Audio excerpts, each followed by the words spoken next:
Je retrouve Florent Machabert pour parler aujourd'hui de où est passé le pognon. Vaste sujet dans nos séries hebdomadaires. Alors, on a une petite interruption la semaine dernière, mais on reprend nos travaux cette semaine. On va expliquer où est passé le pognon des impôts, puisque c'est une question qui revient très régulièrement. Plein de gens se disent, mais où est passé le pognon? Est-ce que c'est une question légitime, Florent?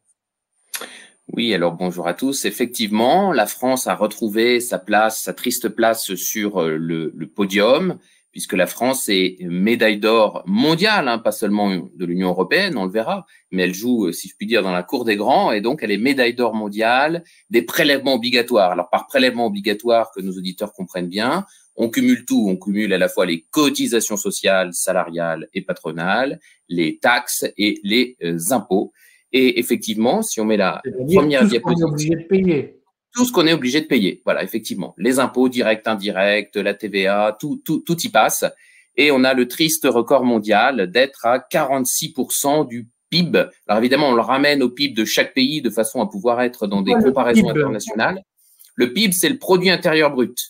Voilà, c'est la somme des valeurs. Ça se calcule, on ajoute toutes les valeurs ajoutées des entreprises, enfin, ce qu'on appelle les unités résidentes, donc qui sont sur le territoire, qu'elles aient d'ailleurs la nationalité française ou non. Si on veut que celles qui sont françaises, on doit calculer le PNB. Alors, on va enlever la valeur ajoutée, par exemple, de Volkswagen en France, mais on va rajouter la valeur ajoutée de Renault à Berlin, par exemple. Mais on utilise assez peu le PNB, qui est d'ailleurs dans les grosses mailles à peu près équivalent au PIB, un petit peu plus faible d'une centaine de milliards d'euros. Si on monte la première diapo, peut-être les Français vont bien se rendre compte du fait que la France…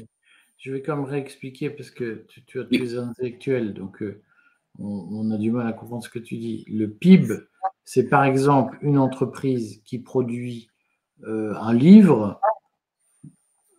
On fait la somme de ce qu'elle a vendu comme livre. On enlève le coût du papier qu'elle a acheté, de l'encre, blablabla. Et ce qui reste, ça s'appelle le produit intérieur. Voilà. Et donc, on enlève ce qu'on appelle les consommations intermédiaires. Donc, on n'enlève pas du tout le coût du travail. Hein. Ça vient en soustraction plus tard dans le compte de résultat de l'entreprise. Mais ce qu'on appelle la valeur, le PIB, c'est la somme des valeurs ajoutées. Et en fait, la valeur ajoutée, c'est les produits sortants moins les produits entrants pour aller vite. On est d'accord? Exactement. Alors, peut-être qu'une question que nos auditeurs se posent, c'est quand il n'y a pas de prix, c'est-à-dire pour le PIB non marchand, allez, pour le dire vite, dans le secteur public. Eh bien, en fait, la convention qu'on a prise, qui effectivement pose problème, mais c'est de prendre le coût du travail. Voilà. Donc, c'est la masse salariale, pour le dire vite, dans le secteur public qu'on fait équivaloir au PIB, si bien que plus on va embaucher de fonctionnaires, on le verra peut-être tout à l'heure, puisque c'est une grosse dépense de l'État, plus on va embaucher de fonctionnaires, plus ça va coûter et plus ça va augmenter, gonfler artificiellement ce qu'on appelle le PIB non marchand, c'est-à-dire cette somme de valeur ajoutée, mais pour le secteur public, il n'y a pas de prix. Hein, un cours d'économie dans un lycée public ou privé d'ailleurs, il n'y a pas de prix en face, eh bien on va calculer la valeur ajoutée de ce cours, sa contribution au PIB, eh bien, en regardant le coût de production qui est essentiellement le coût de l'enseignant en question. Mais arrête tes conneries, tu n'es pas en train de nous expliquer qu'il y a des cours d'économie dans les lycées. Eh bien, si.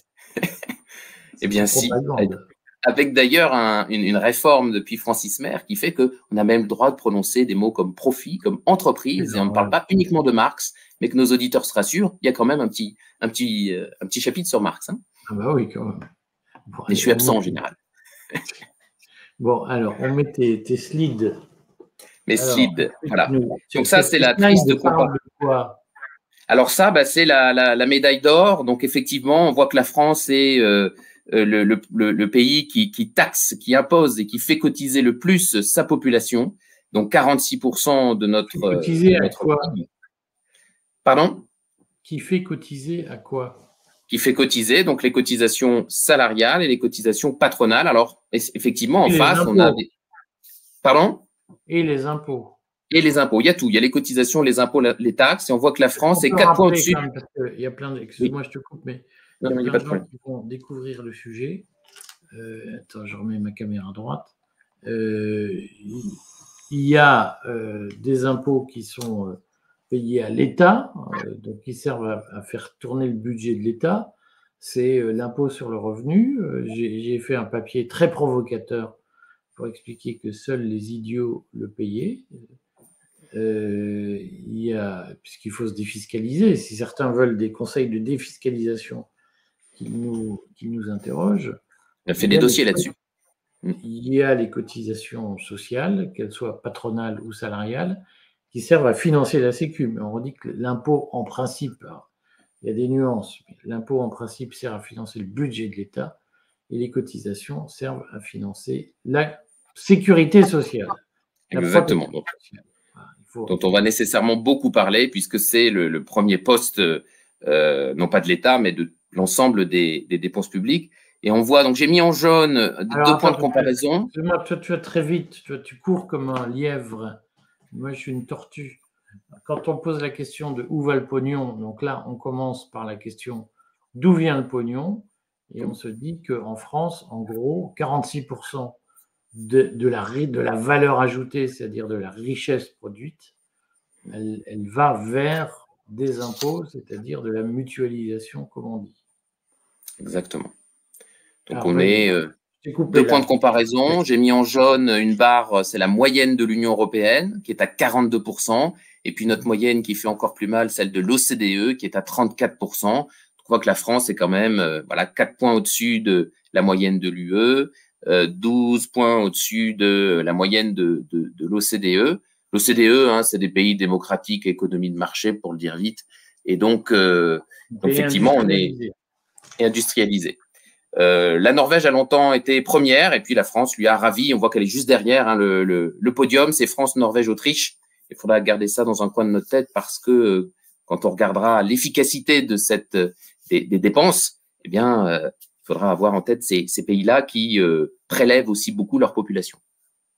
Donc, est-ce que ça veut dire que la France est le pays où on paye le plus d'impôts proportionnellement? Pardon? Est-ce que la France est le pays où on paye le plus d'impôts proportionnellement à la richesse nationale? Eh bien, oui, puisque là, on est effectivement sur le premier de la liste, juste devant la Norvège et l'Autriche, et très très loin devant, je sais pas moi, les USA ou la Suisse, par exemple, qui sont pas vraiment des pays sous-administrés, qui eux sont par exemple sous la barre des 30%. Et qui le sont restés en fait. Ça fait 40 ou 50 ans que la Suisse a à peu près 30% de son PIB en prélèvement obligatoire. Alors, évidemment, son PIB a grandi, donc en valeur, c'est toujours plus de milliards de francs suisses, mais en tout cas, ramené au PIB, en France, ça a considérablement augmenté et des pays comme les États-Unis et la Suisse ont gardé un taux inférieur à 30%. Alors, ça, c'est un premier point. Donc, médaille d'or mondiale des cotisations, des impôts et des taxes. Mais on pourrait se dire, bon, en faisant cotiser et payer autant d'impôts à sa population, la France n'est pas en déficit. Or, malheureusement, non seulement elle est en déficit, mais elle est quasiment plus déficitaire que jamais en 2023. J'ai mis sur les 10 années écoulées. On voit que la France est toujours en déficit public. Donc ça, c'est le déficit de l'État. C'est vraiment la différence entre les recettes fiscales qu'on vient de voir, enfin uniquement celles encaissées par l'État, donc en fait les impôts et les taxes, moins les dépenses publiques. Eh bien, on voit que ça ne suffit pas à couvrir puisqu'on est dans le rouge depuis 2013, mais en réalité dans le rouge depuis 1974, qui est le dernier budget qui a été voté à l'équilibre, et encore un tout petit excédent de 0,1 ou 0,2% du PIB. Et on voit que l'année 2023, c'est vraiment un triste record puisque on est à moins 173,3 milliards d'euros de déficit public. C'est presque autant qu'en 2020. Or, 2020 est une année particulière. 2020, c'est l'année des confinements, c'est l'année du quoi qu'il en coûte.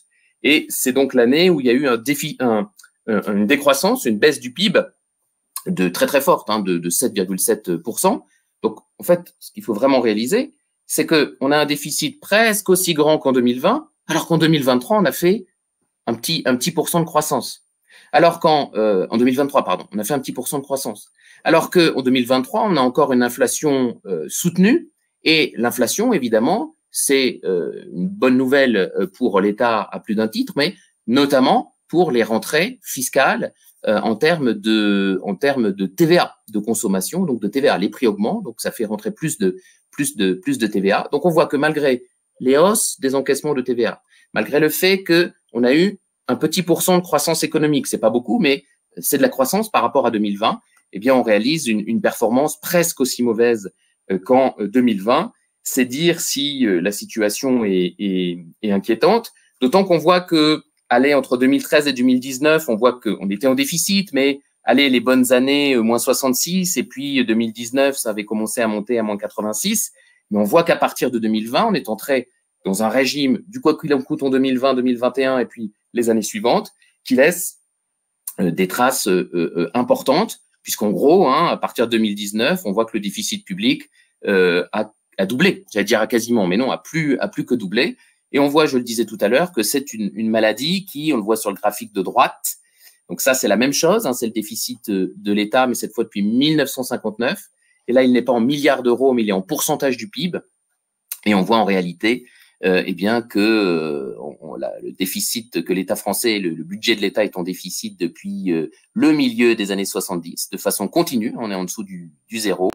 Et on voit même qu'on est en dessous d'une autre petite ligne horizontale jaune qui marque, alors c'est écrit seuil de référence de Maastricht, en fait, c'est le critère de 3% de déficit maximum en pourcentage du PIB qui doit être respecté pour les pays qui voulaient rentrer dans la zone euro. Ça, c'est ce qu'on appelle les critères de Maastricht. Et une fois rentré, on y est encore officiellement tenu dans le cadre de ce qu'on appelle le pacte de stabilité et de croissance qui impose entre autres un critère de déficit, donc 3% du PIB, un critère de dette qu'on ne respecte pas non plus, 60% du PIB. Et on voit qu'en réalité, si on remet la date de l'euro, donc 2002, on voit que, bon, il y a eu effectivement en 2004 peut-être un déficit inférieur à 3% du PIB. Il y a eu aussi 2015-2016, mais sinon, tout le reste du temps, on ne respecte pas non plus en réalité nos engagements européens. Voilà pour poser le décor. Comment se fait-il que la France, pays le plus taxé au monde, soit en fait quasiment plus déficitaire que jamais, d'où la question que peut-être Monsieur Macron s'est lui-même posée en disant mais tout ça, qu'est-ce qui coûte un pognon de dingue pour qu'on en soit là, même si évidemment il est le premier à avoir considérablement dépensé depuis 2017 en réalité. Alors, il faut rappeler dans ce cadre que le budget de l'État, c'est grosso modo 400 milliards d'euros. C'est-à-dire que quand on dit qu'il y a 175 milliards d'euros de déficit à la louche, on est à peu près à, lorsqu'on dépense 2 euros, il y en a un qui est financé par la dette. Parce que ce qu'il faut dire, c'est que quand on fait du déficit, pour financer le déficit, on emprunte sur les marchés financiers. Tout à fait, à des taux toujours plus grands. Alors, on redit que, puisqu'il y a un fantasme sur pourquoi on ne rétablit pas la loi de 73 qui est une loi très fantasmée d'ailleurs, où on pouvait emprunter à 0% auprès de la Banque centrale. Il faut redire que c'est ce qu'on a fait. On a même emprunté à taux négatif en 2020-2021, et que l'État ne s'est jamais autant endetté que lorsqu'il a emprunté à taux négatif. C'est-à-dire que la dette, ce n'est pas les marchés financiers qui l'imposent, c'est l'État qui se l'impose tout seul.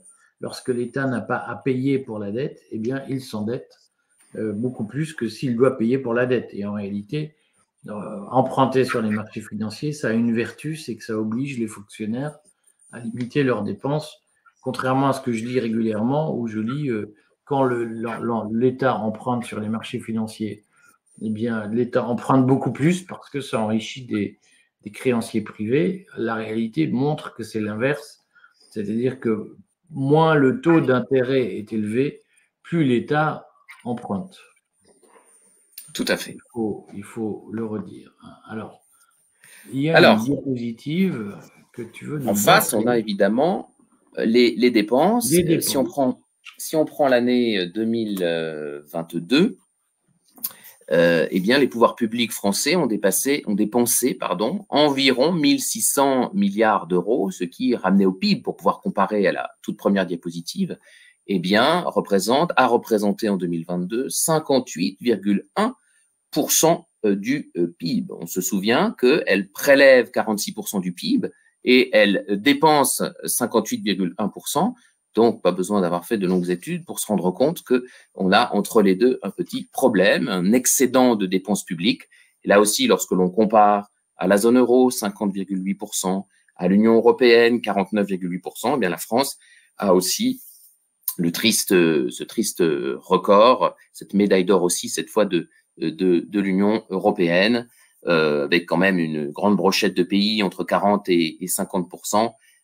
Seule l'Irlande est autour de 20%. C'est pour ça qu'on dit souvent que l'Irlande est un paradis fiscal. Mais là, on est sur les dépenses publiques et les choses se répondent. Donc voilà, ça c'est pour avoir, en gros, il y a eu 1200 milliards d'euros qui ont été prélevés, 1600 milliards qui sont dépensés chaque année. Donc on mesure le trou chaque année. Alors du coup, où passe le pognon? La diapositive d'après va commencer à nous donner des éléments où l'on va identifier les principales dépenses publiques. Sur les dépenses. Alors là, on est sur les dépenses. Alors, je zoome tout de suite sur une dépense qui l'emporte de très très loin sur les autres, puisque sur ces 1600 milliards d'euros dépensés chaque année, on en a plus de la moitié, 850 milliards d'euros, donc ça fait 53%, pour la seule protection sociale. La protection sociale, on voit. Ils disent, mais où passe le pognon? Parce qu'on voit qu'il y a en gros la moitié de la richesse produite chaque année qui va à l'impôt, qui est prélevé obligatoirement. J'ai dit, mais où va tout cet argent? Bien, la première réponse est dans votre poche.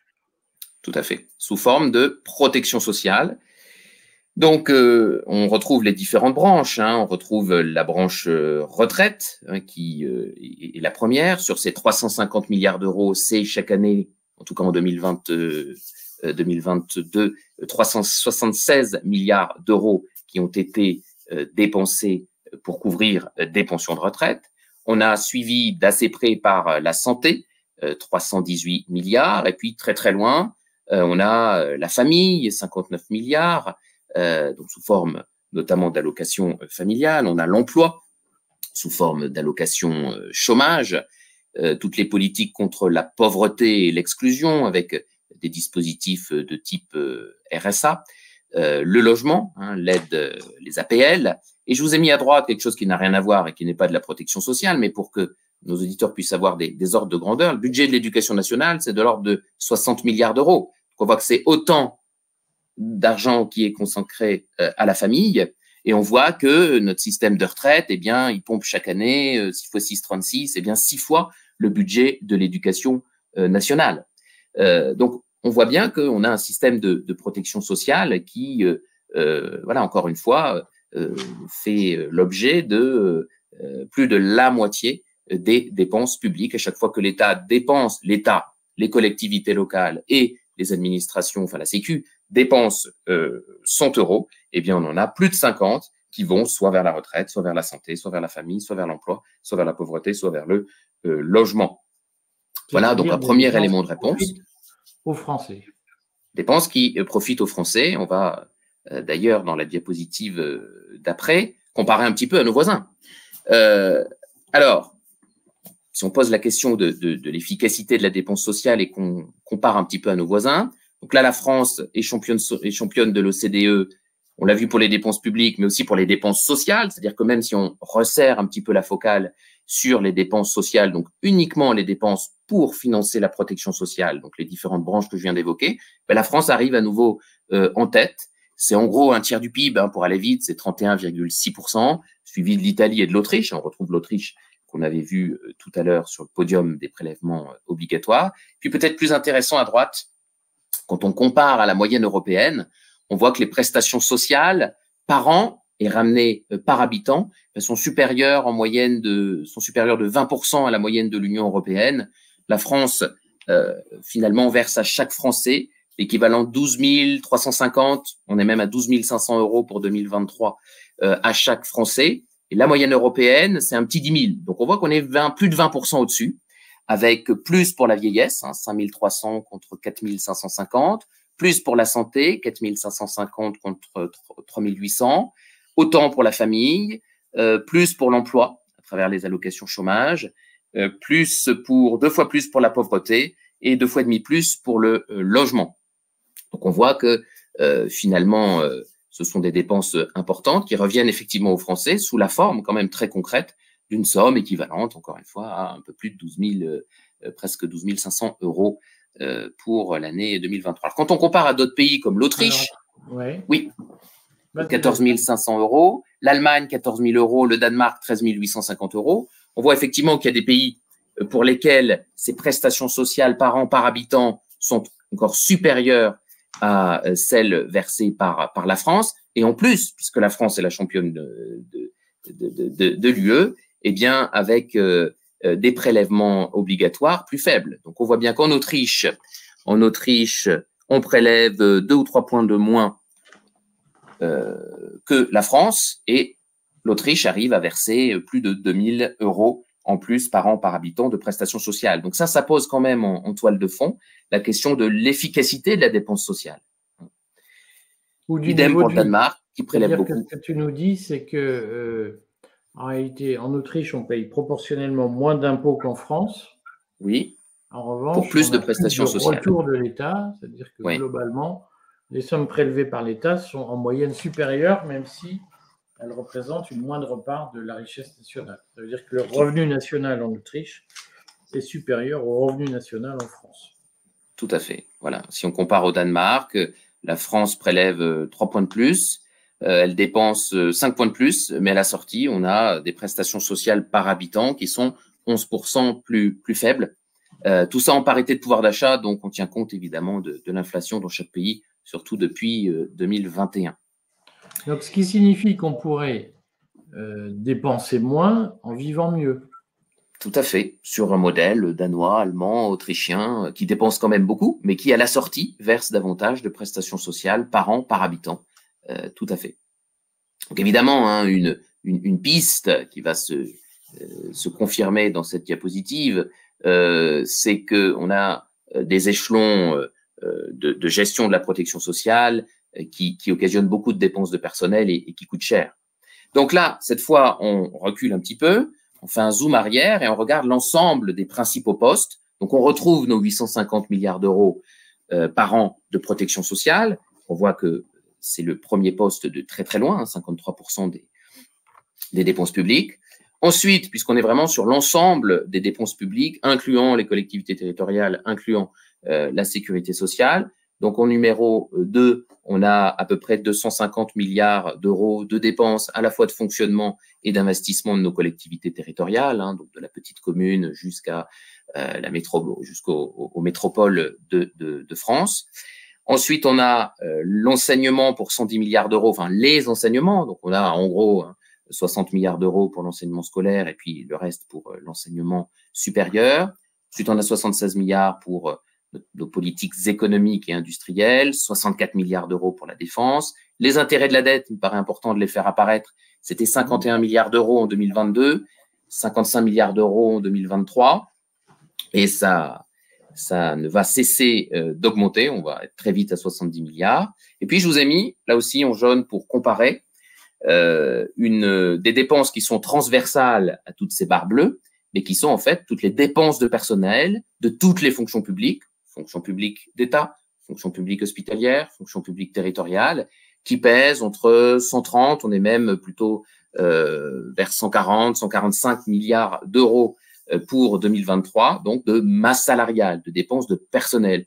Et je vous ai mis juste pour comparer leur montant en 1978, on était autour de 25 milliards d'euros. Donc on voit que forcément avec l'inflation du nombre de fonctionnaires, aujourd'hui on en compte quasiment 6 millions, toutes fonctions publiques confondues, et bien évidemment les dépenses de personnel qui vont avec ont aussi gonflé. Dépenses de personnel, c'est à la fois des soignants quand on est dans un hôpital, mais c'est aussi ceux qui contrôlent les soignants, les échelons administratifs. Je crois d'ailleurs qu'il y a à peu près 30% de la masse salariale dans la santé qui va vers du personnel non soignant. Il en faut, mais est-ce qu'il en faut 30%? Je ne sais pas. Dans l'enseignement, dans l'éducation nationale, je me suis laissé dire aussi que cette même part de la masse salariale qui va vers du personnel qui n'enseigne pas, c'est plutôt 50%. avec effectivement les rectorats, les administrations centrales, etc. Donc, il en faut aussi, bien évidemment, mais est-ce qu'il en faut 50%? Je n'ai pas la réponse à cette question, même si intuitivement, ça paraît beaucoup. Donc, quand on dit, en fait, le ressenti des Français, c'est quand même tous ces prélèvements qu'on a vus, et puis en face, et ils ont raison, un certain nombre de services publics qui sont à l'os. Quand on va dans un commissariat, quand on va dans un établissement, effectivement, ou dans un hôpital parfois. Un établissement scolaire, tu veux dire? Un établissement scolaire, effectivement, on se rend compte que c'est peut-être dans ces lieux que la question où passe le pognon se pose. Des éléments de réponse, ce sont ces dépenses de personnel ou évidemment plus largement la protection sociale qui nous revient, évidemment. On a quadruplé en 50 ans les salaires, les dépenses de personnel des fonctions publiques. Donc, c'est quand même un élément à avoir en tête. Si je résume, quand on a 100 € de PIB, donc on a 60 €, un petit peu moins de dépenses publiques, et ces 60 €, si on les éclate, en fait, il y en a 14 pour la retraite, il y en a 11 pour la santé, donc les 2 gros piliers de la protection sociale, 6 autres pour les autres éléments de la protection sociale.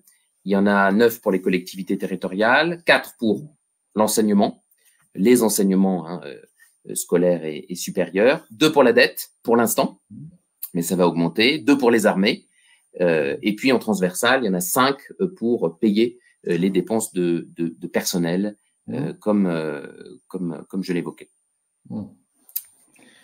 Donc, conclusion, quand même, sur cet ensemble, on s'aperçoit que où passe le pognon, on peut dire que l'essentiel, parce que l'essentiel du pognon passe dans des dépenses qui retournent dans la poche des Français, puisqu'il y a 850 milliards qui vont dans la protection sociale. Alors, tu l'as dit, la retraite, la santé, qui sont les principaux postes de dépenses, à commencer par la retraite d'ailleurs, qui est au fond le poste qui coûte le plus cher.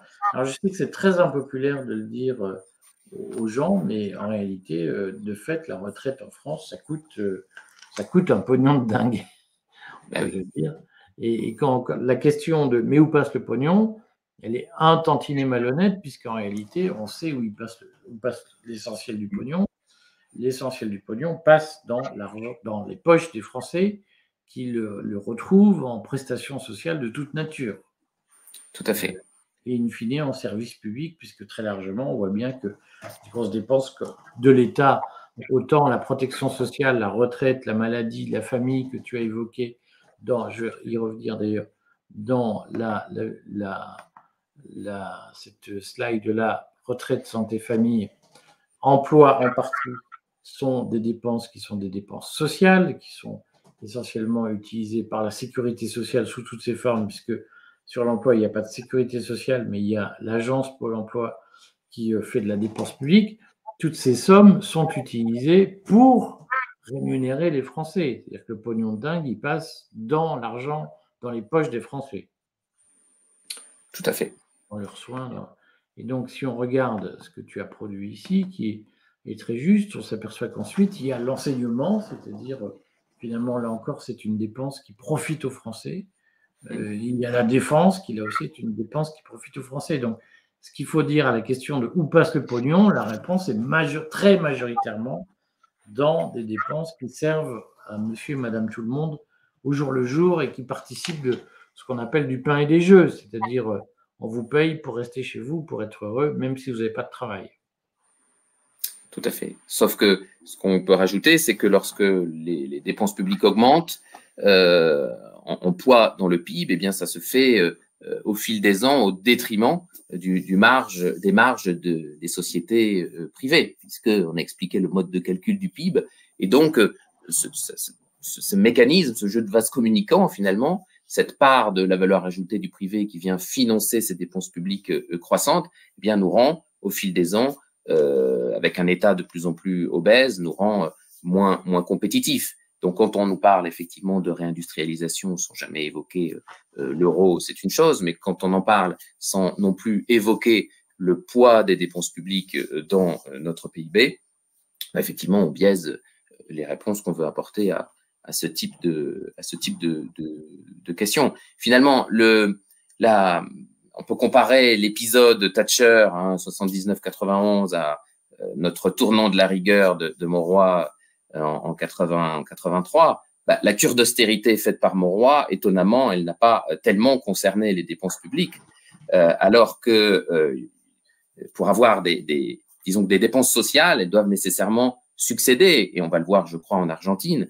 elles doivent succéder au recul du déficit, au retour de la croissance, et quand on a ces éléments-là, alors on peut effectivement se permettre de dépenser l'argent des habitants, mais pas l'inverse. Or, aujourd'hui, on a une croissance rachitique, on a du déficit, on a une dette qui dépasse en pourcentage le PIB, et on a toujours des dépenses sociales colossales. Donc, la question se pose effectivement du financement de notre protection sociale, du modèle aussi même, évidemment, de protection sociale que l'on souhaite. Mais pour ça, il faut qu'en effet, les Français soient bien conscients de ce que ça leur coûte, mais aussi de ce que ça leur rapporte avec, par exemple, cette diapo.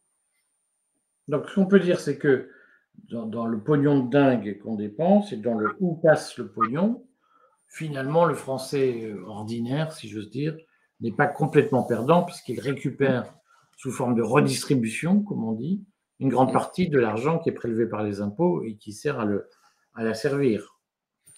Tout à fait. C'est un bon résumé. Voilà une présentation tout en nuances.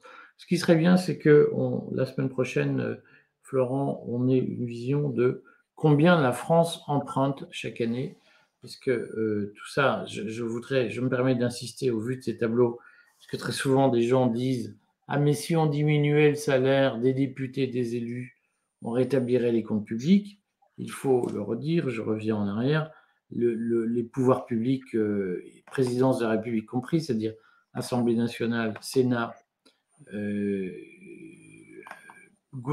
présidence de la République, gouvernement, c'est moins de 1 milliard d'euros de fonctionnement. Donc, supposons même qu'on diminue les salaires ou les rémunérations de tous ces gens-là, on économiserait 500 millions d'euros et nous avons un déficit en 2023 de 173 milliards.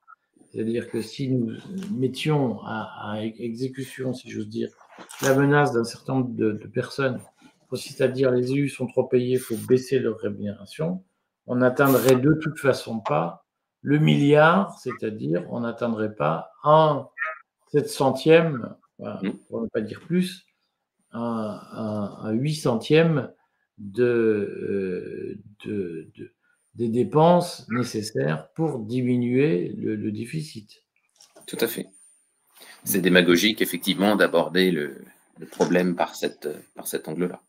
Ce qui ne signifie pas qu'il ne faut pas réfléchir à la rémunération des élus, mais l'imagination débordante de on supprime la paye des élus et on revient à l'équilibre des comptes publics est une invention. C'est-à-dire que les dépenses sont sans commune mesure et, on le redit, les dépenses publiques servent d'abord à financer les dépenses de protection sociale, ce qui profite à tout le monde et on peut imaginer qu'il y aurait de la grogne en France si on devait revenir dessus. Est-ce que, Florent, nous sommes d'accord pour dire que la semaine prochaine, nous parlons des emprunts de la France pour que les gens aient un ordre de grandeur sur les montants que nous empruntons chaque année? C'est parfait. Bon, eh bien, merci beaucoup pour ces éclairages et puis on te retrouve bientôt sur le courrier. À bientôt, Florent. Merci, à bientôt.